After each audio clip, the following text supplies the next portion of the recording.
Why fecal incontinence? Or any other? Blood and mucus you have asked. Okay. Anything else? Any perianal discharge, any perianal pain. Okay. So these are the questions you will ask for the patient regarding the diarrhea. Okay. So what questions now? If it is small bowel, you ask for secretory, secretory diarrhea, or you want to use osmotic diarrhea. So any other questions that you'd ask now? If it is a small bowel, what are the other questions that you'd ask? Supposing it's a small bowel diarrhea, what are the other questions you'll ask apart from stools? Patient has got a weight loss of 10 kgs for 3 months. History of Not able to hear you, ma'am. We are not able to hear you, please. history of appetite loss, History of anorexia, then a fever. fever, then You ask for the history of symptoms of anemia, like for easy fatigability, easy chest fatigability, then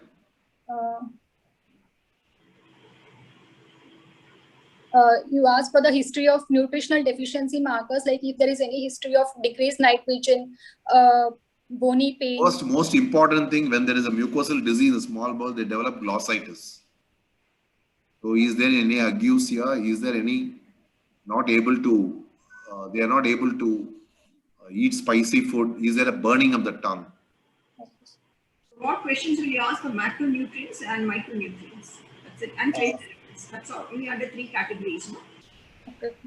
For macronutrient, you ask for the history of if there is any. Don't ask. Don't say you ask.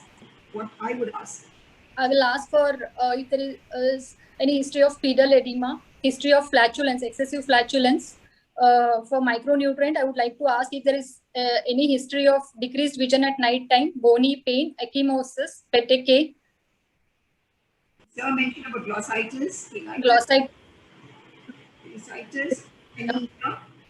anemia. And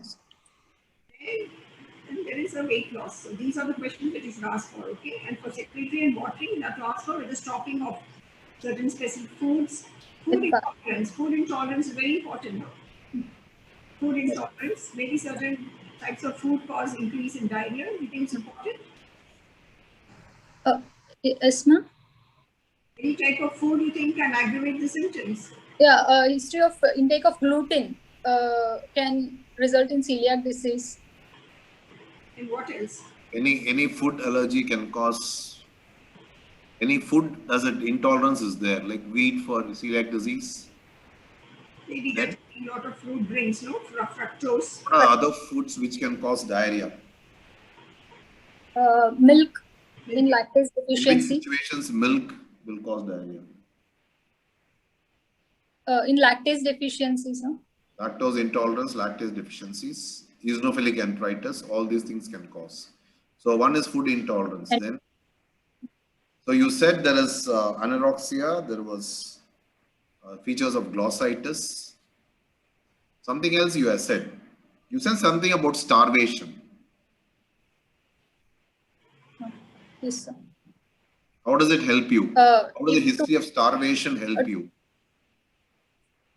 If the stool episodes decreases with fasting, then it is usually a osmotic diarrhea. If it continues to have despite the intake of despite fasting, then it is a secretory diarrhea. To classify whether it is secretory and osmotic. Fasting reducing diarrhea is predominantly osmotic diarrhea, and this is because of secretory diarrhea. Okay. And lastly, would be requiring IV fluids. You know, the diarrhea is so intense that the person gets dehydrated. Then the need for admission and IV fluids. And then most important is 3 months. Is it intermittent? Is it episodic? Or it is continuous? That's also equally important. Including some drug history. If you have a large volume which requires IV hydration. Yeah. So, but the loose stools are going for 3 months. So this is chronic diarrhea, isn't it? Yes, ma'am. What is acute? What is subacute? What is chronic diarrhea? Acute is up to 2 weeks. 2 to 4 weeks is persistent. Anything which is lasting for more than 4 weeks is chronic diarrhea. Yeah, 4 weeks. Okay. Go on. So she had watery stools 8 to 10. 8 to 10 times per day. Can you go Bor- ahead, please? Yes, borborygmi was present. There was no abdominal pain, no blood or mucus, no perianal discharge, no vomiting. Anorexia was present. Nocturnal frequency was present. Weight loss of 10 kgs. There was no history of food allergies, no history of arthralgia. Why arthralgia? Get arthralgia in diarrhea. Ma'am, in case of IBD, inflammatory bowel disease, celiac Inflammatory disease, bowel disease, you can have diarrhea and arthralgia. Number 2, celiac disease, celiac disease can have arthralgia and this thing. Agree? Whipple's disease, Because yes. Okay. Any other? ma'am, Behçet's disease, Behçet's, yes. Yeah, Behçet's. Occasionally tuberculosis, but they're all monoarticular, and some of the infectious diarrheas like Shigella and all. Mycobacterium tuberculosis, Ponson's arthritis, Ponson's arthritis or Ponson's arthritis can be there. Okay. Any vasculitis, no? Vasculitis can produce arthralgia and diarrhea. Not sure, sir. Specifically, You can. Enoxaparin purpura can come with diarrhea. They can come with abdominal pain. They can come with blood and mucus diarrhea. They can also come with arthralgia. SLE, Okay? Okay. Okay. Did you elaborate on the food allergy?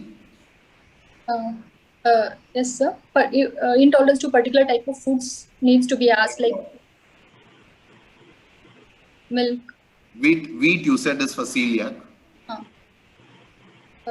Then in eosinophilic enteritis, can also have allergic to wheat, milk, soya, peanuts, Shellfish.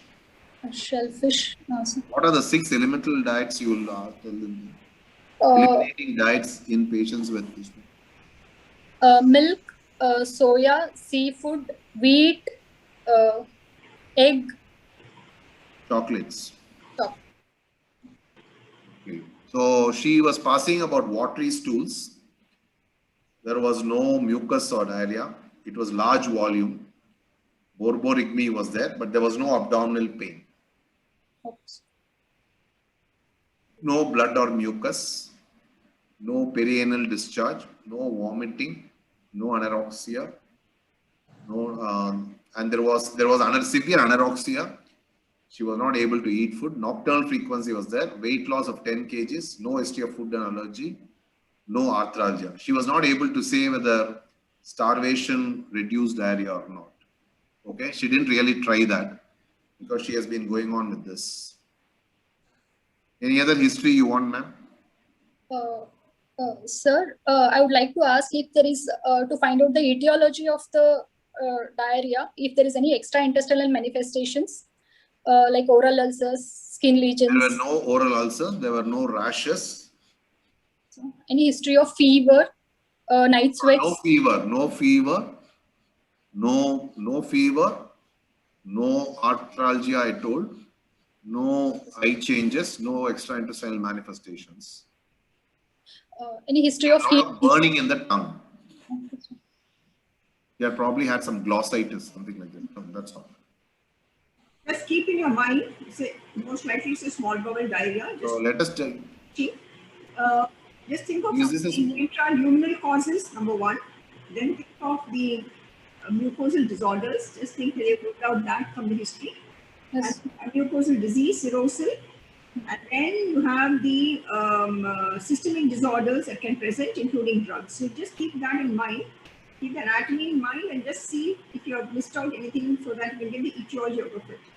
So what are the mucosal diseases, the epithelial disorders, epithelium, that can cause watery diarrhea? Just keep that in mind. The brush border, there's no lactose intolerance. The brush border is out. Any epithelial disorders, epithelium of the small intestine that can present as watery diarrhea? Cryptosporidiasis, no? They're all, yeah. So A beta lipoproteinemia is in the pediatric age group. You don't see the adult. The cryptosporidiasis is one. Intraluminal giardiasis is the other one, no? Giardiasis. So just keep, so in giardiasis, the motion will be more frothy, small quantity. It will not be continuous 8 to 10 times per day. So that is almost out. Strongyloidiasis, that is something that you have to keep in mind. The severe weight loss, painless diarrhea. So so basically when you're thinking about this, just think when you're dealing with malabsorption or you're thinking of a maldigestion. I think that is the first difference that you have to ensure that you get that history, and then move on from there on. So epithelium is that. Then some in the mucosal, what are the disorders that can cause diarrhea like presentation?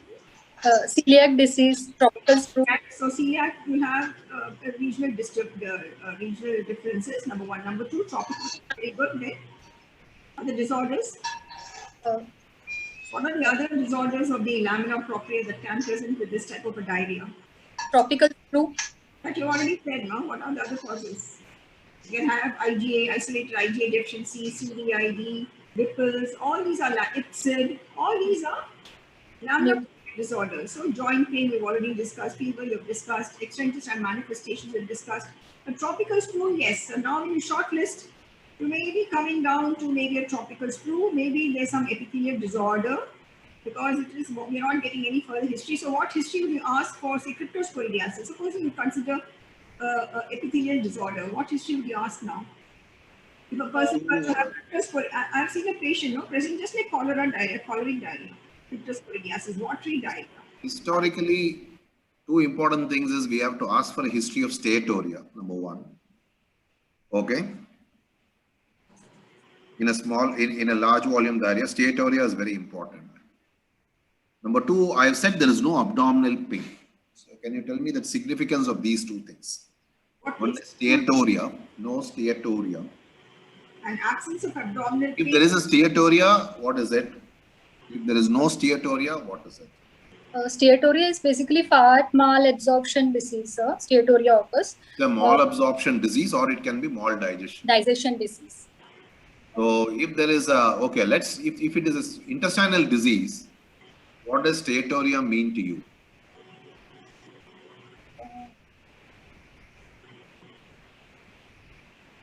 So where is the fat absorbed? Is it absorbed in the proximal small bowel or distal small bowel? It's a distal small bowel. So that means distal small bowel is also affected. So there may be a proximal bowel and distal small bowel. And I've told that there is no abdominal pain. What gets excluded? So in a small bowel diarrhea and abdominal pain, large volume abdominal pain, what gets excluded? What gets excluded? There is pain if there is no pain. Painful, painless.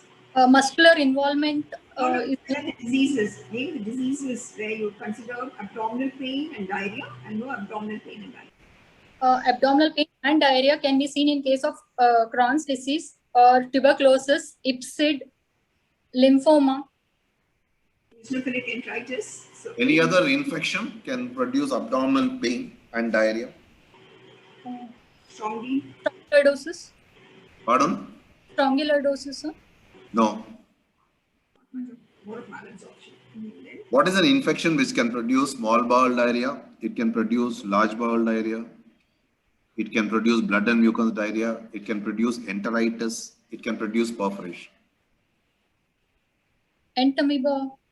No. Large bowel diarrhea. It can produce small bowel diarrhea. It can produce large bowel diarrhea. It can produce enteritis. It can produce ischemic vasculitis. It can produce blood and mucus diarrhea. It can produce small bowel perforation. Cytomegalovirus. So pain could be something this. So here there was no pain. So as you said, probably it's only the mucosal involvement, and there was no steatorrhea in this patient. Okay. One question: when you get a severe weight loss, more with maldigestion or malabsorption? It is malabsorption, ma'am. Malabsorption or maldigestion. Supposing the digestion process does not take place and all the triglycerides are passing out, versus a person where digestion has taken place and patient has got fatty acid but is not getting absorbed. So triglyceride versus fatty acid, where will you get a severe weight loss? It's a BT's famous question, exam question. BT, maldigestion Malabsorption. I am here.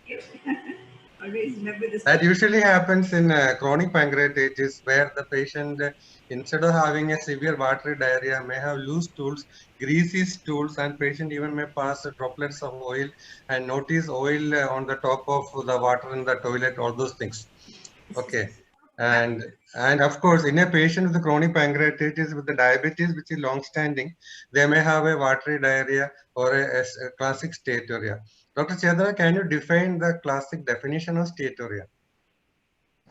Steatorrhea is excretion of fat more than 7 grams. No. How does it? I agreed. Clinical. That is the biochemical definition. Clinically, How was the steatorrhea manifest? how will the patient complain to you? Presence of a greasy or oily stools. Okay, that is one type of presentation. What in patient with the mild digestion, like in chronic pancreatitis, that will be the presentation. What will be the presentation in a patient with a tropical screw or in celiac disease? In a small bowel disease, yeah. It's a classically described. No, steatorrhea is profuse, frothy, foul smelling. Foul smelling, all odorous stools. Stools which is floating on the water. All those things are described. Those are all for malabsorption. That is the difference. Okay, over to Venk. So here you think this patient has got a small bowel diarrhea or a large bowel diarrhea? Small bowel diarrhea, sir. So there's a small bowel diarrhea. Is it predominantly mucosal or muscular? Predominantly mucosal. It looks more mucosal. Why it is not muscular? It's not involved either the lamella propria or muscularis propria. Because there is no history of clinically there is no history of any abdominal pain. Excellent. So abdominal pain. And why do you say this is a small bowel diarrhea? Because the frequency it is large in volume and the frequency. It's watery. It's large volume. Then. And no blood mucus. No blood mucus. Then. Associated with borborygmi. There is borborygmi. Then. Yeah, and she is not able to tell whether starvation reduced diarrhea or not. Any systemic disorder that can present like this? Pardon? Systemic disorder? Systemic. Hyperthyroidism. Exactly. So, yes. What is your difference? So now that we have come, this is a small bowel diarrhea in a patient. And as madam said, why do you think she has lost 10 kilos weight?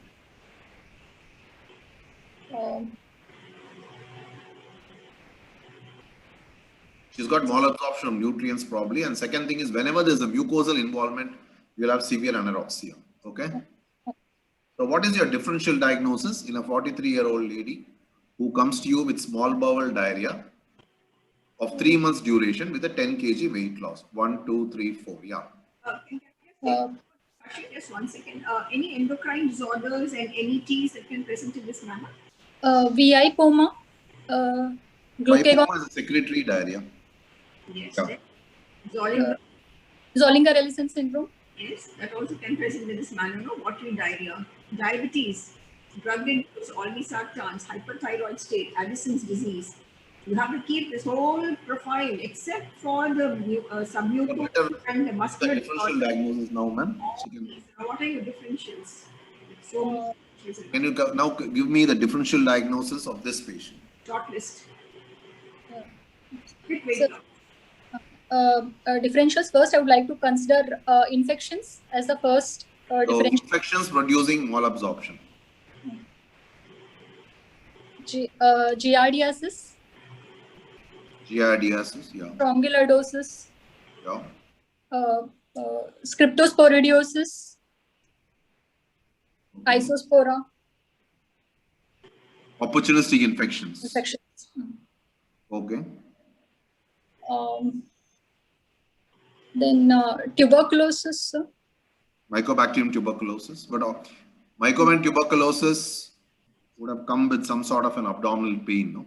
Malabsorption is reported from PGI Chandigarh, but they always come with stricturous diseases and they have it. Okay. So these are broadly the infections. What else? Any other infection which can produce diarrhea?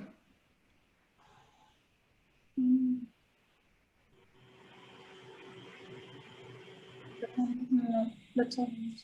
Leave out malabsorption. Small bowel diarrhea infections. You said Cryptosporidium, Giardia, Strongyloids, Cryptosporidium, Isospora, Microsporidia, then Capillaria. Capillaria philippensis. Virus. Viruses like cytomegalovirus, CMV. herpes simplex virus, No, herpes Norovirus. rotavirus. Rotavirus can produce any other infection. Opportunistic infection. Where do you get opportunistic infections? In which condition? In HIV, sir. In Retrovirus. AIDS. Can AIDS produce diarrhea? Yes, sir. How does it produce? Because of the opportunistic infections like cryptosporidiosis. Yeah, one is opposite infection. I guess second thing. It can be due to Due to heart. Number 3, due to HIV enteropathy. What is HIV enteropathy? it usually occurs if the CD4 count is less than 250. No, HIV enteropathy. These are the differential diagnoses you will think. What is the other differential diagnosis of small bowel diarrhea? One, you said infections. Then non-infectious. Like tropical sprue. Tropical sprue. Celiac, though it is rare in Celiac disease. Can it be IPSID? Yes, Can Crohn's produce small bowel diarrhea? yes, sir. Yes, sir. Crohn's can produce, but here they are always, when there's a small, they come with abdominal pain. Okay. What are the metabolic diseases Madam said can produce diarrhea? Hyperthyroidism, Addison's disease, pheochromocytoma, glucagonoma, somatostatinoma, VIPoma. All these things can produce more than. Okay. Can it be diverticulosis? Yes, ma'am. Can diabetes produce small bowel diarrhea? Yes, sir. Diverticulosis. Can produce. No? Yes. You can get small. By Can any surgeries produce small bowel diarrhea? causing SIBO, it can cause No, tell me what is SIBO? small intestinal bacterial overgrowth. What is the normal bacterial content of esophagus, stomach, And small bowel, large bowel? Indian You data. know about this, okay? You just can't say SIBO and get away. So what are the surgeries which can produce SIBO? Or small bowel diarrhea? Post vagotomy, post gastrectomy. Post vagotomy diarrhea is not this one. Post gastrojejenostomy, you can get a small bowel diarrhea post surgically. Okay. Blind loop. How does gastrojejenostomy produce diarrhea? One is short bowel syndrome can occur. There's no short bowel syndrome. Post GJ is not short bowel syndrome. So that's Post gastrojejenostomy can produce due to bacterial overload in the afferent loop, isn't it? Okay, sir. Then what else can, how else can a post GJ produce diarrhea? Supposing that diarrhea is very, very foul smelling and patient has undergone a GJ 25 years back. They may not have seen it all. Gastrojejuno colic fistula. Patient says that he vomits, it's very, very foul smelling, his motion is foul smelling, and he has undergone GJ about 20 to 25 years back. Gastrojejunocolic fistula. GJ colic fistula. Okay? And then failure of admixture. You know, the efferent loop, the food passes the from the admixture. efferent loop, and Oh, I the think, pancreatic juice does not reach there. So failure of admixture. Okay, these are some of the mechanisms of post GJ status. Most important is the last one. 25 years back, patient has had a GJ and then comes a diarrhea. GJC is the only diagnosis with severe malabsorption. So here, there is no abdominal pain. So generally Crohn's, tuberculosis, all gets lost. Okay?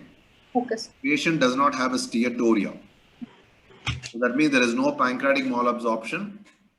Most probably, steatoria involves a distal small bowel. So it's very uncommon. Steatoria is not very common in celiac disease. So you are left with some other disease. And there are no, patient does not have a skin rash. She does not have arthralgia. She doesn't have extraintestinal manifestation. So by and large, we don't have inflammatory bowel disease. So basically, we're looking at something which is predominantly mucosal, right? He didn't have any symptoms of any small bowel obstruction, pain or vomiting. All she had was a borborygmi. Yes. Because borborygmi is a sign of which malabsorption? Carbohydrate malabsorption. Carbohydrate malabsorption. So that means there's no abdominal pain. That means there's no disease which is affecting the pain. So either we are looking at some parasites or some infectious cause, or sometimes non-infectious cause. Okay. Yeah, go ahead, please. Patient is a known case of retroviral disease for the past 10 years. Had similar episode in 2019 on drugs since 10 years, not a defaulter. There's no history of any jaundice in the past. CT abdomen showed dilated CBD. She went to another local doctor there, another local GI surgeon, and in Europe, and he was the CT abdomen they did. Why do you think they would have done a CT abdomen?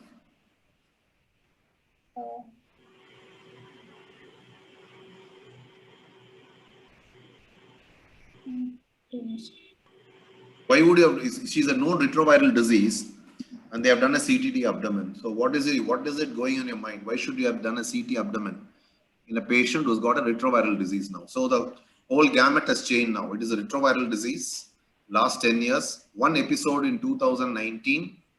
She's not able to say what happened. And she is in heart on for 10 years. She's not a defaulter.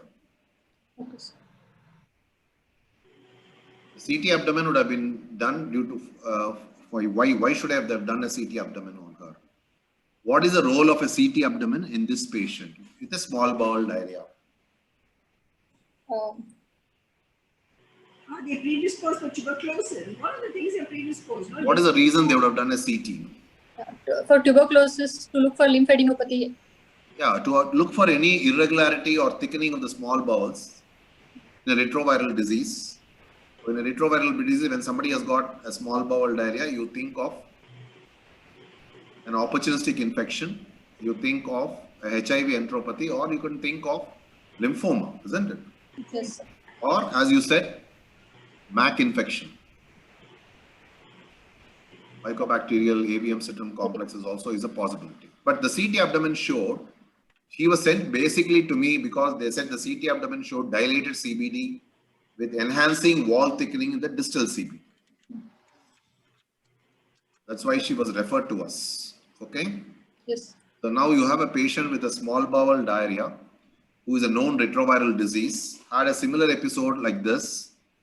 She has been on heart, and now CT abdomen shows a dilated CBD with enhancing wall thickening in the distal CBD. Now, do you have any other questions to the patient, please?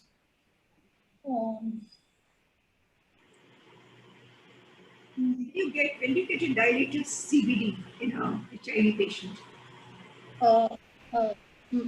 Basically, the patient shows some biliary obstruction. Do you have any other questions for the patient?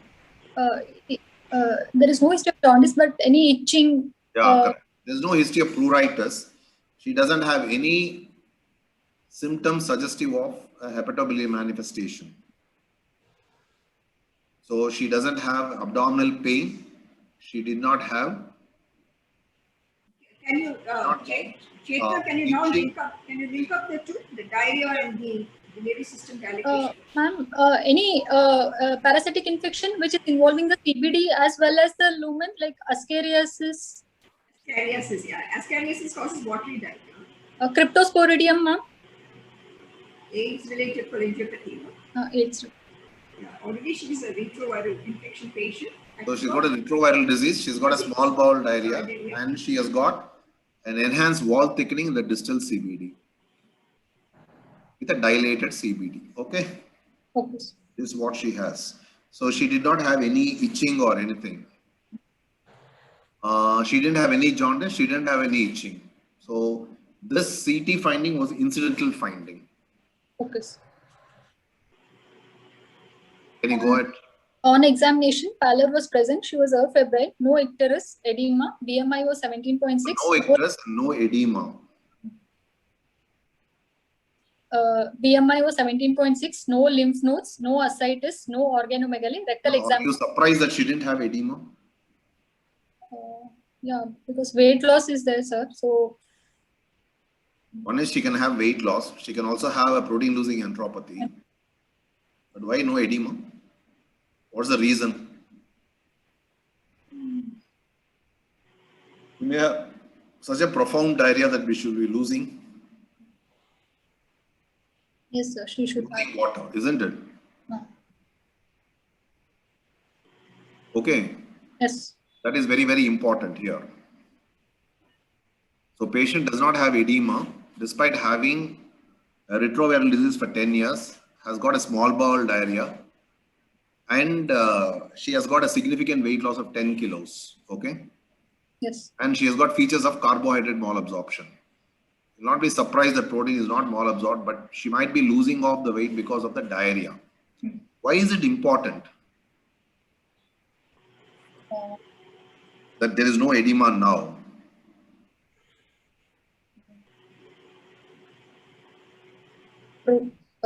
That means protein absorption What is the therapeutic implication now in this patient?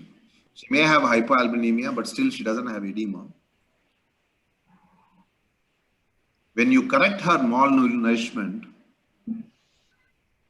you have to go very slowly because she can suddenly develop refeeding. syndrome. Exactly, refeeding syndrome. That is the implication of this. Okay. Okay, go ahead, madam. BMI is 17.6. No lymph nodes, no ascites, no organomegaly. Rectal examination is normal. So in a retroviral, what is the rectal examination you can look for? If there is any in a void, sir. In a patient with a retroviral disease, in a rectal examination, what do you think you want to look for? I want to look for perianal fistulas. What causes perianal fistula in retroviral?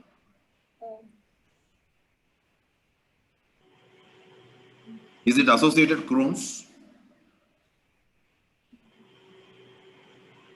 I don't know. Is it mycobacterial infection? In the mycobacterial infection, it is not mycobacterium tuberculosis. It will be mycobacterium avium. Avium MAC complex diseases. Okay, that is what you need to look for in these patients. Yes. These patients, these fistula can be a long tortuous fistula in these patients, especially in Crohn's. What is the other thing you can look for in anal canal in retroviral? Warts, sir, anal warts. Very good, anal warts. Supposing patient has got a bleeding PR. Yes, sir. Kaposi sarcoma. Kaposi sarcoma. All these things we need to look for. Now I have told you that a patient has got a retroviral disease and she has come with a diarrhea. And when you do an anal examination, this is what you need to look into it. Okay. So rectal examination is normal. She has got anemia. She had mild glossitis, which I did not record. She was afebrile. There were no nodes, no ascites, no rectal examination was normal. You are right. There was no perianal fistula. There were no anal warts. And you get? No Kaposi sarcoma, no mass. No Kaposi sarcoma. Anal warts is common in which group of patients with retroviral disease?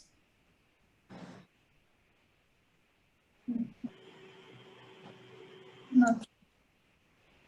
MSM, male to male sex. Okay. This is common. Right.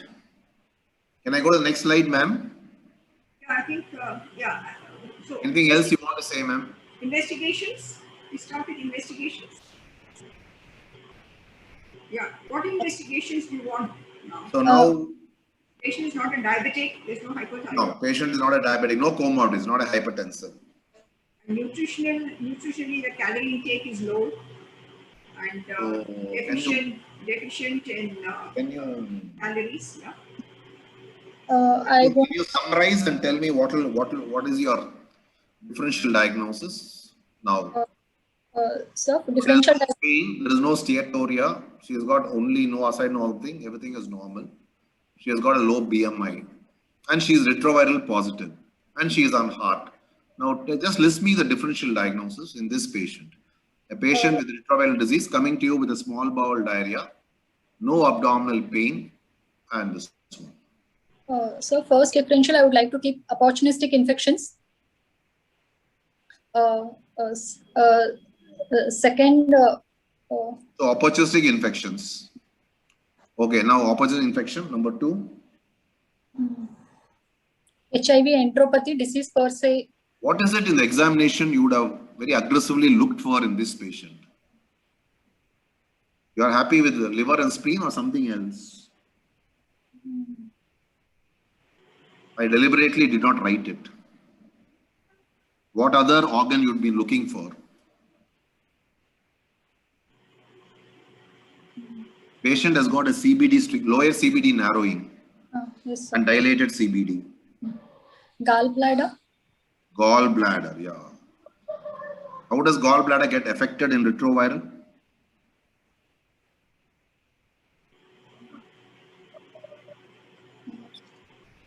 They can become a part of cholangiopathy or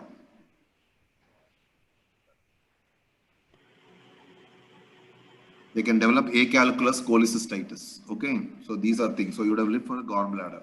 Okay, now you are saying it's a small bowel diarrhea with a small bowel diarrhea, incidental detection of a lower CBD narrowing, enhanced wall thickening with dilated CBD. Now, what is your diagnosis? We did not feel a gallbladder here. Okay, sir. No organomegaly. So your differential diagnosis for a small bowel diarrhea in a retroviral disease in this patient. Based on the history, you need to think of the history and give me the differential diagnosis. Don't run a differential diagnosis. Very relevant to this patient. HIV enteropathy with CBD involvement. No, you tell me first about the small bowel diarrhea. Opportunistic infections, sir. The one is opportunistic infections. Number 2. HIV enteropathy disease. HIV enteropathy. Number 3. Drugs which she is taking. Drug induced. Number 4. Can this be a lymphoma? A lymphoma is also possibility, sir. But there are no lymph nodes. There are no lymph nodes, so there was no abdominal pain. Can this be Kaposi sarcoma?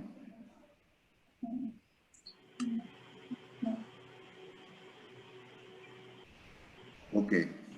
Now she's got an incidental, now a dilated CBD and a lower CBD stricture.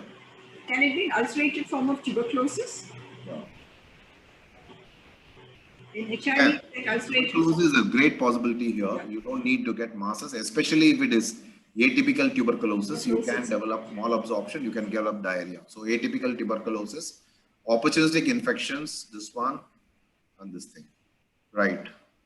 Now, this context, what is your thoughts on this lower CBD narrowing, enhanced wall and dilated CBD? Sir, can it be a stricture? You want to tell me, ma'am. There is a stricture. There is a lower CBD narrowing with enhanced walls and dilated CBD. So what are the possibilities there? AIDS cholangiopathy. HIV cholangiopathy. Okay. Or biliary stricture secondary to that of infestation by the microorganism. No, that's what you said, HIV cholangiopathy. HIV cholangiopathy is either related to opportunistic infections or unrelated to opportunistic infections. The broad term is AIDS cholangiopathy. AIDS cholangiopathy can be due to opportunistic infections. Then non-opportunistic, non-infectious cause of AIDS cholangiopathy can be? Cholangiocarcinoma? No. Lymphoma is a possibility. Atypical tuberculosis is a possibility. The third thing is patients with AIDS can also have chronic pancreatitis. And that can also produce distal CBD stricture. Okay? But only thing is this wall is enhancing. So that means here we have a retroviral patient with a small bowel diarrhea, which you said could be opportunistic infections or HIV enteropathy. Then you have tuberculosis. Again, an incidental dilated CBD with enhanced walls, which could be HIV cholera, which could be due to opportunistic infection or non-opportunistic infection. This is how you need to discuss this case. Okay. How do you investigate this patient? I want a complete hemogram, liver function test, CD4 count, stool examination. Elaborate on the stool examination. What are all the things you want to look for in the stool? I would like to look for ova, cyst. So patient is in your ward. How are you going to send the stool? So you want, tell me what all you want in the stool. One is ova, cyst. Macroscopy, no? Macroscopy. What you see is it macroscopy. What do you want to see for? frothy, water, frothy, blood. Is blood or mucus? Okay. Microscopy. You want to look for ova. You want to look for stool cyst. Then if there are any trophozoites, sir. You want to look for trophozoites. Then trophozoites of which parasite? Trophozoites means what's your diagnosis? Trophozoite of which parasite? Giardia. So how common is Giardia in HIV? You would have seen HIV enteropathy in your training, no? How common is Giardia in HIV? It's not very common. Okay. If you have a blood and mucus diarrhea, amoebic trophozoites is good. But it's not very common in Giardia in patients with HIV. Okay. So you look for trophozoites, Giardia, you look for ova, you look for cyst. What else you look for? Supposing you see larva. Strongyloidosis, sir. Yeah. Be very sure, man. So if you see larva strongyloids, what else you want to do? You are the consultant and your registrar says, what is it I should look for in this patient? So ova, cyst, trophozoites, larva. One minute. You can classify it as what are the samples you send to the pathology department, biochemistry department, and the microbiology. That's it. Yes, sir. Keep this in your mind. So opportunistic infections, how do you look for? You look for modified. You ask for a modified acid-fast stain. You should look for an acid-fast stain to rule out Cryptosporidiosis, isospore. Cryptosporidiosis. Okay. So one is used for a cryptosporidiosis. Okay.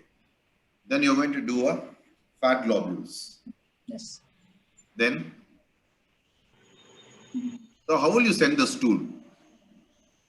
It should be sent in a clean, dry, tight lid container, ideally within 30 minutes of collection. You should ask your registrar to immediately go on because you need to do the acid fast. So how many days you will send? 3 samples, sir. 2 to 3 samples. Why 3 samples? Because yield of organism increases with the 3 samples. With 1 yield, it is only with 2 samples. Third sample, it does not become, by 2 samples is 97%, doesn't become 100%. So 2 samples, 2 days. But most important thing is acid fat, and it has to be given by the registrar within about 30 minutes. Okay? So you want to look for a stool. So you want to look for CBC, you want to look for a stool. Just know the differences between secretory and watery diarrhea, which is the biochemistry bit. And then you have the microbiology bit. And then you must know how to do a Sudan-free staining for the fat globule. So these are the other things. So just keep all these in, not in this particular case. So therefore, if you just think that what are the things you should sample, you should send for biochemistry, microbiology, and pathology, you will get all your, because once you say biochemistry, then immediately you realize. So we do a secretory and osmotic, get the osmolarity of the stool done. Sometimes we do have problem. We're not certain it's secretory or osmotic. Okay. So in this patient, you will ask for these stool examinations, you will ask for a CBC, then? Liver function test. So what do you expect a liver function test in this patient? In this patient? Raised alkaline phosphatase and GGT, sir. Okay, raised alkaline phosphatase, gamma GT. Then enzymes? Enzymes might be raised, sir. Might be raised, might not be raised. Albumin globulin? he doesn't have this thing, what will happen to the AG albumin globulin? Uh, Patient has lost 10 kgs weight loss, not been eating. albumin is increased in low albumin. What do you expect the albumin to be? Low, high? Low, sir. Low, and globulins may be raised. Okay. What else you want on this patient? The CT abdomen which they did was a good CT. We discussed there. It did not show any abnormal bowel wall thickening, but it did show this one. So now we have done the LFT. What else you want on this? This patient has come, retroviral infections come with diarrhea and incidental cholangiopathy. What else you want in this patient? MRCP, sir. Before that. You want a CD4 count? CD4 count. So you need a CD4 count. Why? Tell me, why do you need a CD4 count? What is the importance of a CD4 count? Comes with a diarrhea in retroviral infection. Opportunistic infections are more likely to occur if the CD4 count is less than 100, sir. Then, so if the CD4 count is 450 and the patient comes with diarrhea, what are the causes?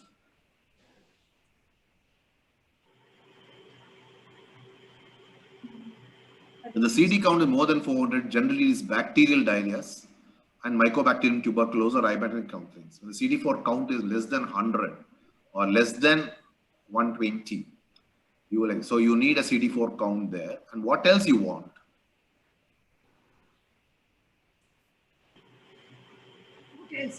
What do you expect the HIV viral load in this patient? HIV viral load. Yes. Will it be less than 40? No, sir, it will be more. It will be more than 40. It will be more than 40. So you need a HIV viral load to see whether the patient has got an adequate control of HIV viral load, because control of HIV viral load is the first step in treating all the infections in patients with retroviral. Okay, this patient has not defaulted at drugs, but still she has developed an idea. That means, what does it suggest to you? That means she has not defaulted the drugs, but she has still come with you a diarrhea. Yes. Why do I need HIV? Supposing her HIV viral load is high, what does it suggest to you?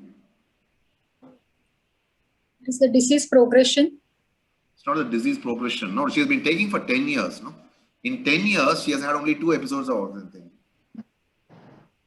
Possibly she could have developed a drug resistance, isn't it? Okay. Drug resistance. Okay. So you need all these things. So let me finish off all this before I come to your other investigations. CBC, yeah.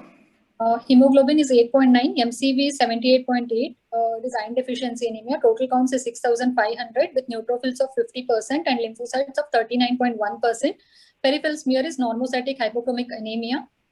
Sir, eosinophils? Eosinophils is 4%.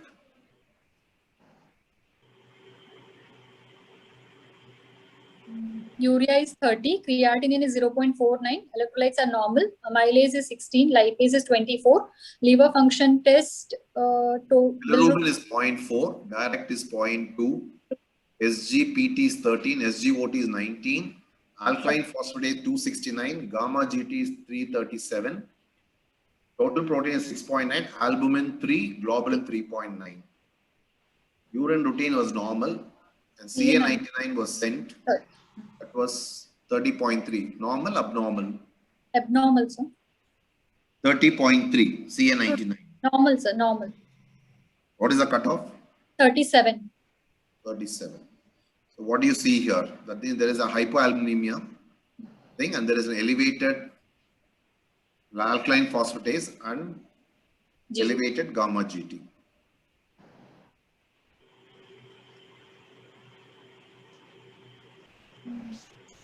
The viral serology, hepatitis B and C were negative, COVID PCR was negative, viral load was 13,400, CD4 count was 20. Stool routine, it was negative for parasites. Modified AFP stain was negative for cryptosporidium. Stool for fat globules was negative. As you said, the stool parasites was sent for 3 days, negative for parasites. Modified AFB was negative for cryptosporidium. Stool for fat globules was negative. HBS agent HCV is Negative. negative. So if somebody has got HBsAg HCV, is it very important to check HBsAg HCV in patients with HIV? Yes, sir. So supposing this patient had a liver enzymes of 140 and 130, Yes. even though HBsAg were negative, what will you do? I would like to ask for IgM. IgM won't work, there won't be things. So you need to ask for a HBV. Sir, HBV DNA levels. HBV DNA level or HCV RNA levels, we need to ask. Okay? So that is what you need to ask for this patient. But here the viral load was elevated. CD4 count was only 20 international units. The negative paradigm, modified AFB, negatives for cryptosporidium, stool for fat globules, negative. So that means you have a small bowel diarrhea, negative for parasites, no bowel wall thickening. There was no bowel wall thickening. There was enhanced wall thickening in the CBD. Viral load is elevated. CD4 count is 20. Anything else virus I should have looked for?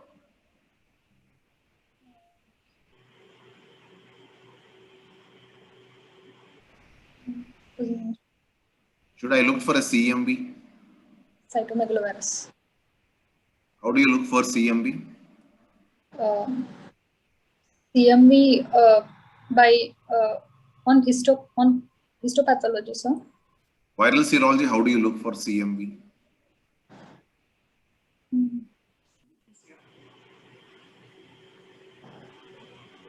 How do you look for For CMV? IgG, IgM or something? What is the problem with CMV? You and I will be positive, no?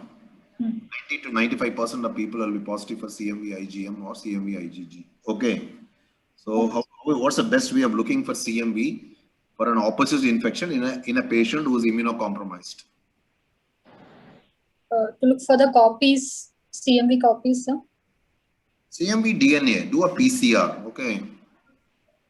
To look for a CMV DNA and CMV PCR in this patient.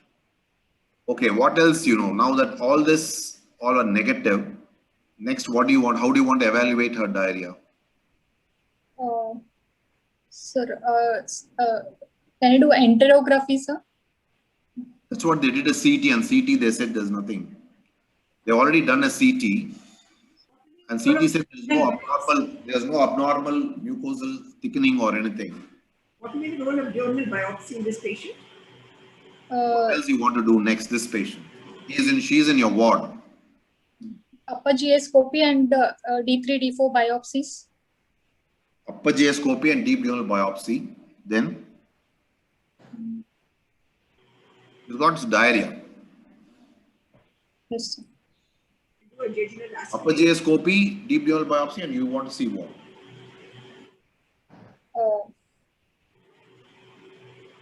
If there is any lymphoma, sir. Sites, no? Madam, lymphoma, I already told you there is no pain. There is no abnormal thickening of the small bowel by the CT. All she has now is a cholestatic picture.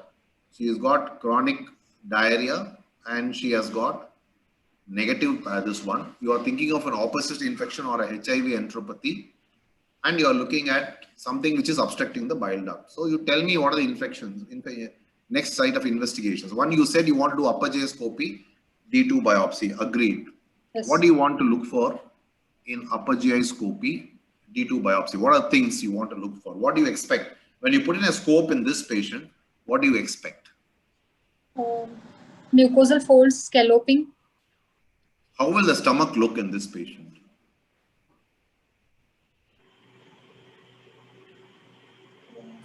No, they may be having atrophic gastritis. No, There may be achlorhydric and atrophic gastritis. Number 2, you want to Candida, look at the duodenum. What all you things you want to look for in the duodenum? mucosal fold scalloping, No. First is blunting of the mucosal folds or scalloping of the duodenal folds. You want to look at the villi. villi pattern. How do you look for a villi pattern? Endoscopically in a white light. Someone has discussed this earlier. No? What will you do? Do a simple maneuver which you can do and look at the villi nicely. Water, he mentioned about this last time. What can you flush in? You flush in a lot of water, okay? Water. When you flush in a lot of water, the villi will come up and then you will be able to see all the villi. So you want to do an upper GI scopy D2 biopsy. You want to do a colonoscopy. So it's a large bowel diarrhea, Okay, she's got a diarrhea. small bowel diarrhea. So You don't want to do a colonoscopy. Small bowel diarrhea, you can always take an. Where is the best results of an infection? Do you get in duodenum or ileum?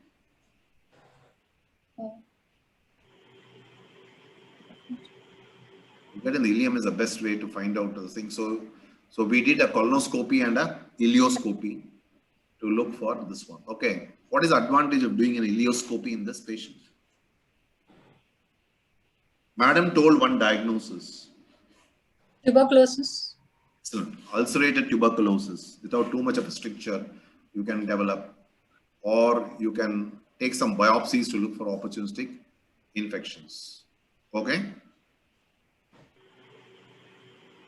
What opportunistic infections you will pick up in either a duodenal or a ileal biopsy?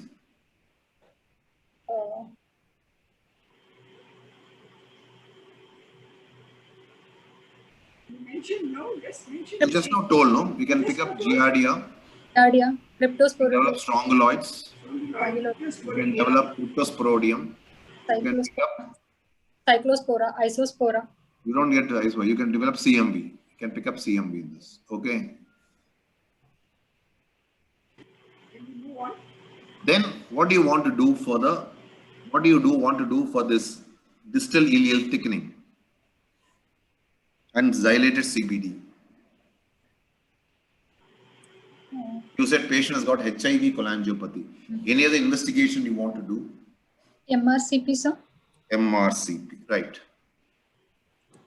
Now let me finish off this. So this is the endoscopy. Showed a mild atrophic gastritis, but here you can see the duodenal folds are all completely thinned out. Okay, thinned out, completely flattened. This was done on 7/5/2021. She just came to us recently. We did late in the evening because we had to do it in the last because she was a retroviral. Okay, and we have taken deep neural biopsies in this patient.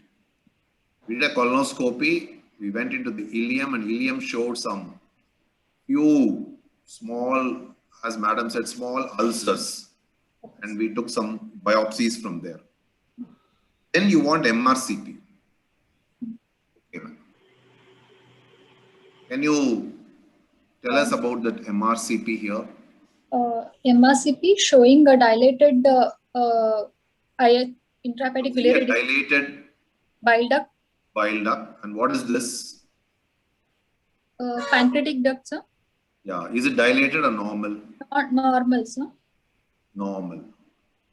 And then is there an IHBRD? Yes, sir. Intrahepatic biliary radical dilatation. Yeah. Do you see any changes in the IHBRD? There is a irregularity. Correct. Very good. There is irregularity of the IHBR in this patient. There is irregularity of this IHBR, and you will see that there is a dilated CBD, and this area looks little thickened. Yes, sir. This area is very thickened, and you can see that there is a small lower CBD stricture. Okay. So now, can you classify HIV cholangiopathy? The four. What is the common presentation of HIV cholangiopathy? The first common thing is ampullary papillary stenosis. So papillary stenosis is of HIV type 1. If you have dilated CBD? no, not dilated CBD. If you have only intrahepatic biliary radicals, it is type 2. If there is irregularity of IHBR, type 2. If it is papillary stenosis plus IHBR, it is type 3. If there are multiple strictures involving the IHBR and CBD or long strictures, it is type 4. So basically this is Type 4, sir. type 3. There's no stricture in the CBD. It's only type 3. There's a papillary stenosis. What is papillary stenosis? Where is anatomically it is located? Is it the lower CBD or anywhere else? Lower part of CBD, sir. No. What do you call that anatomical segment? Duodenal-ampullary segment. You should know that is the papillary stenosis. Why is it important? You can't, if you go and take a biopsy here, nothing will be there. So when you want to take a biopsy, you should take a biopsy in the duodenal-ampullary region. So this is there. So what do you want to do next? So we have done the colonoscopy. We have sent the biopsies, both the duodenum. We have sent the ileal biopsies. Now it may take about 3 days for us, and we did an MRCP. MRCP is this. Next, what do you want to do? Now she has got an elevated alkaline phosphatase. She's got a lower CBD stricture, and she's got a type 3 HIV cholangiopathy. ERCP with biliary stenting, sir. ERCP we want to do. Then what else you want to do? We want to take a biopsy from that region. Which region? From the duodenal-ampullary junctional region. Duodenal-ampullary segment of the CBD you need to take. How do you take? I don't know, sir. What will you do? How will you relieve this obstruction? So you need to do ERCP. You have to do a sphincterotomy. So how do you take the biopsy from that area? There are 2 ways. Either you put a spyglass, but keeping a spyglass is very difficult there. But right now you have some biopsies which can go through the guide wire. So over the guide, you put the biopsy over the guide wire and take biopsies from the ampullary duodenal stenosis. So this is what we did. See, you can see the biopsy forceps going into this place and then did it. And here you can see that there's a dilated CBD as well as beading of the radicals. Then we stented this patient, right? Stented the patient. So we did a sphincterotomy. There was a papillary stenosis. There was a beading. And then we took biopsy. This is the biopsy forceps which is going right over a guide wire. Pull it back and exactly took the biopsies. Okay. So this is how we have managed her. Now patient has got a low CD4 count and she's got a high viral load. So what will you do with the heart? This drug resistance. So possibly it's drug resistant. So the ID specialist changed the medication. Second thing, we were not very sure with the compliance because her husband was also positive and both husband and wife didn't want the children to know that they were retroviral positive. It is unfortunate. Husband is a school teacher. 8 years back, he got blood transfused for a road traffic accidents. And he didn't realize that he was this thing. So the children now have grown up, but still they don't know that both the parents are retroviral. So this patient, this HIV cholangiopathy is type 3, and this has been taken care by doing a sphincterotomy, biopsies, and now an intermittent stenting. Yes. This is the duodenal biopsy. This is the ileal biopsy.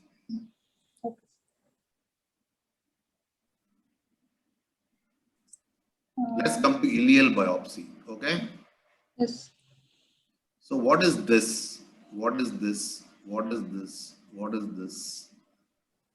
What is this? Retroviral infection. What is seen on the surface? Giardiasis. Giardioma. This is not actually giardia. Giardia will be always be in intervillous spaces. This is just stuck to the epithelium. Just epithelium. I told you, the epithelium. Which are the parasites? Cryptosporidium. It is cryptosporidium. So the moral of the story is, even if you don't get by stool, I think you should always take biopsies, because sometimes cryptosporidium is this will be seen stuck to the epithelium. So this is cryptosporidium which was done. Okay. So this, what you see here is some amount of intra-areal lymphocytes. There are plenty of cryptosporidium stuck to the epithelium. So in intervillous spaces, you get cryptosporidium. Sorry, you get giardia. Epithelium, you get cryptosporidium. Where will you see strongyloids? In the epithelium or somewhere else? It is invasive, no? Yes. Strongyloidosis. Pardon? Strongyloidosis is invasive, sir. So we'll see in the epithelium or lamina Below propria. the epithelium, it can even be in a lamina propria. Lamina propria. Then where where will you see CMV?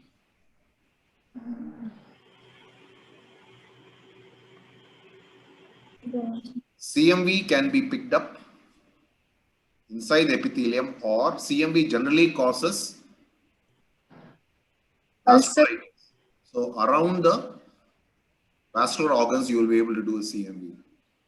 So this is the bile duct biopsy. And what do you see this here? And this is immunohistochemical staining. What do you see here? Owl-eye appearance. What is it? Cytomegalovirus. Cytomegalovirus, very, very close to the vessel in the bile duct, in the ampullary region. So what she has is cryptosporidial, a retroviral infection, cryptosporidium in the small bowel, and HIV cholangiopathy. HIV cholangiopathy can be due to an opportunistic infection, or it can be HIV cholangiopathy per se. So what she has is a retrovirus infection. She has got a low CD4 count. She has got an elevated viral load. Possibly she had a drug resistance. Now she's got a small bowel diarrhea which is due to cryptosporidiosis, and she has got CMV induced cholangiopathy. So your diarrhea could be opportunistic infections or HIV enteropathy, or HIV cholangiopathy could be either due to CMV, cryptosporidiosis, and what else can cause cholangiopathy? Tuberculosis, pancreatic disease. Microsporidia. Microsporidia. I told a differential diagnosis of enhanced wall thickening. But if you are looking at the opposite infections producing cholangiopathy, there are only three. They are the Microsporidium, CMV, and Microsporidia. Small bowel diarrhea could be cryptosporidiosis, you can see in the ampulla. Giardia, you can see intervillous. Microsporidia can be seen in epithelium. You can see strongyloids in the lamina propria. And sometimes you will see CMV predominantly around the vessels, because it can always cause, CMV can cause vasculitis, it can cause enteritis. So it can also produce sometimes vascular injury. Okay. So for our first diagnosis is retroviral, small bowel diarrhea of cryptosporidiosis, and the same time antecedent she has got this thing. Always remember that when the CD4 count is below 100, you can always get multiple opportunistic infections. So how do you treat this patient? For cryptosporidiosis, nitazoxanide. For cryptosporidiosis, no treatment works. The best treatment is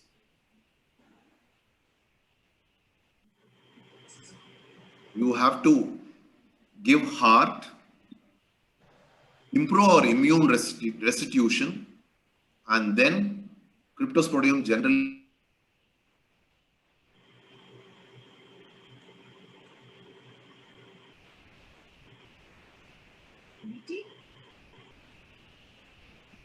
Venkat, you have gone offline. Somebody's gone offline. Still, it must be. Is am I audible? You're audible. Okay, I think Venkat is still found to be logged in, but maybe bandwidth is low. Dr. Venkat, can you hear me? Then you just shut down. No, I can hear his sound. Maybe some local issues. Until he comes back, I think he has gone out and he will have to log in again. Until Professor Venkat comes back, in the stool examination, some more things to be checked, especially if it's a pediatric diarrhea, we have to look for reducing substances, that is pH. That is, you can look for reducing substances as well as we can check the pH. Okay, that actually helps you to find out disaccharides deficiency. And one must also look the whether it's an inflammatory stool, that is RBCs and pustules are present. Okay, then occult blood is also important. That is also part of, because if any of these are present, that means there is a mucosal integrity is affected. Then, of course, if you have sophisticated facilities in a patient with diarrhea, you can also ask for a calprotectin, because calprotectin will give you an idea that there is again mucosal integrity is affected and pustules are in the stools, or neutrophils are there in the stools.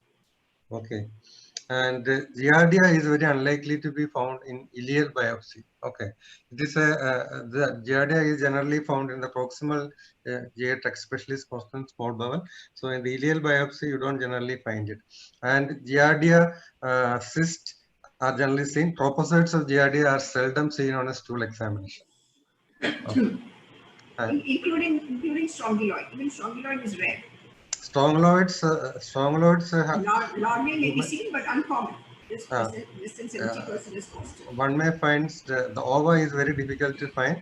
One may find only larva, and it is very often found out by aspiration of the duodenal fluid and looking for larva or something ova, and then biopsy. And the duodenal aspiration is also important in patients with the chronic diarrhea, and you aspirate and also look for giardia. How does giardia look like under light microscope? That's a description. And the aspirate you can also check for bacterial overgrowth. Okay, that can be sent for bacterial culture. What do you see? How do you see the giardia with a light microscope? It is a pear structure.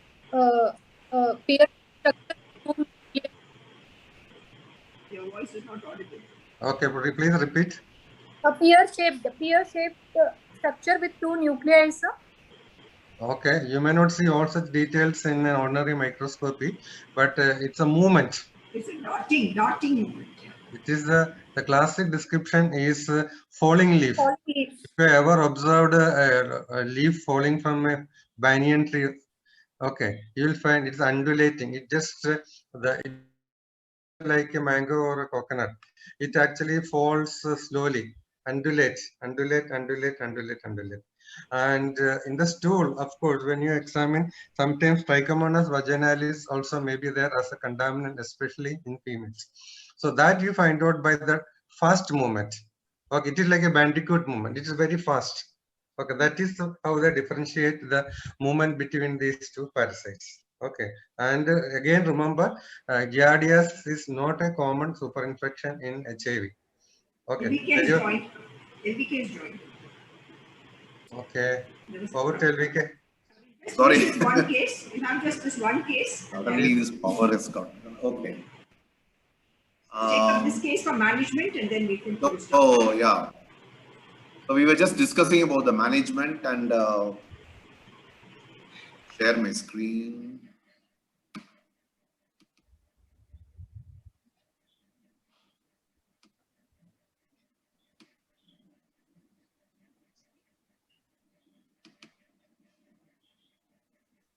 Yes. So we were discussing about the management. So cryptosporidiosis, generally we don't have I don't see the presenter. Yes, sir. Cryptosporidium, mostly you have to reinstitute the heart, but the drugs which can be used are? Nitazoxanide. Nitazoxide, parmomycin. Then So trimethoprim, sulfamethoxazole. no, you can use azithromycin, parmomycin, and nitazoxide. You need to give for 28 days. But the best thing is you need to give always. You need to put them on heart and improve their immunity. Otherwise, cryptosporidium is a very, very lingering problem. The problem with cryptosporidium is what? They can go for severe diarrhea, dehydration. Sometimes it can be death also. CMV, how do you treat CMV in these patients? So, Ganciclovir. IV Ganciclovir. Acyclovir, ganciclovir, then Foscarnet. and valganciclovir. Now the commonest thing we give is valganciclovir in these patients. So generally we put her on, we change the heart for her. Then first we treated with cryptosporidium. And now we will restart because sometimes CMV can come with restitution of this one. So we thought 2 weeks we'll give cryptosporidium and then restart her on valganciclovir. So please look up the dosage of valganciclovir. Please look up the dosage of valganciclovir and please look up the dosage. How do we treat cryptosporidium? Okay.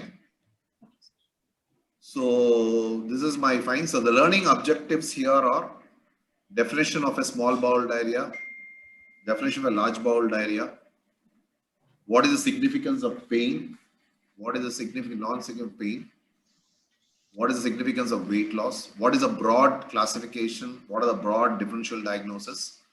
In particular with retroviral diseases, please look up all GI manifestation of retroviral disease, starting from odynophagia, dysphagia, GI bleed, hepatobiliary manifestations, which can have hepatitis B, C, pylorus hepatis, sometimes, and then you have biliary manifestations like a HIV cholangiopathy. Okay, then all the diarrhea is very, very important. You should know which sort of diarrhea comes when the CT count is more than 150, what diarrhea comes when above 60. How do you go about and looking for these opportunistic infections? Most important. And important is that even though your stool is negative, it is important that you look for this in tissue biopsies. So this is what I think all the learning objectives. I just want Madam and Varghese Thomas sir to add on their comments. LVK, so I think we'll just conclude with this one case. Can you just finish off with the test of malabsorption? I think with this you should finish off the test of malabsorption. You just want me? Can I run through the next case immediately? Just it another. Will take time, no? It's already 9:25, so I think we just have 5 minutes. Just another 15-20 minutes. I have a case. Varghese, I think we can just hold on to one case and finish off the test of malabsorption. No? Because once you This is start, also another case of small bowel diarrhea. So Yeah. If the candidates are willing, we may continue, but otherwise, but it may take a little long time. No? Once you open, it's already 9:25.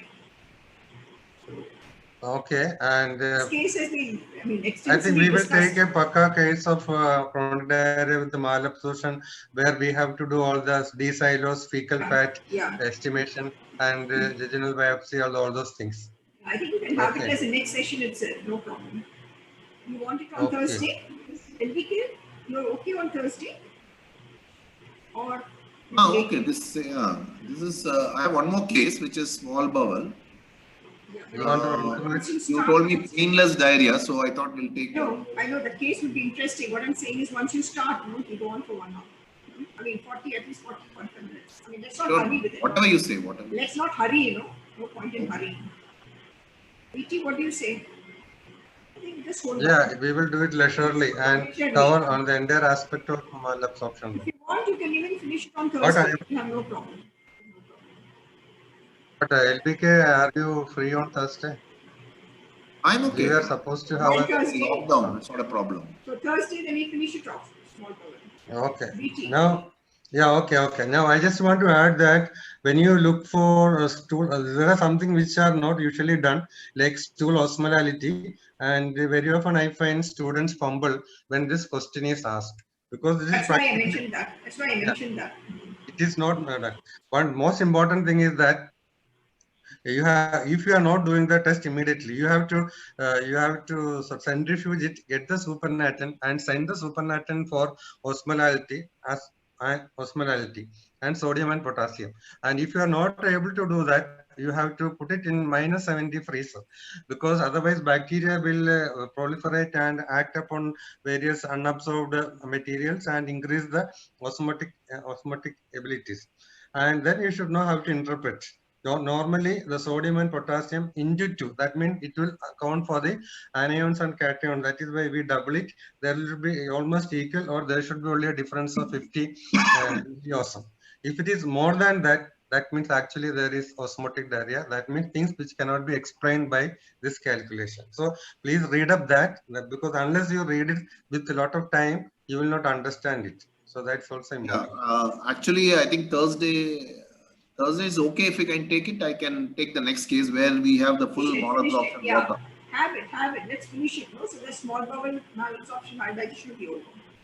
Yeah, I have already prepared a case, so we Yeah. can do it on Saturday. And Thursday or Saturday? sorry, Saturday, Thursday. Thursday. That's the same time. Yeah, Thursday is same it time. okay, sir? I Yeah. again need Also, to. Okay, then if there is time, we will discuss the remaining part, which as we planned earlier. no problem. Thursday, you want me one more case? Any Go liver? slow. Go slow. Just finish off. First, finish off the malabsorption and diarrhea. Don't push. This way, at least we learn completely the whole thing. Okay? Okay. So Thursday it will be today's second case will postpone to Thursday. Okay, that is agreed, no? Yeah. Okay, I'll have to tell Professor Rajesh we are supposed to join us on Thursday.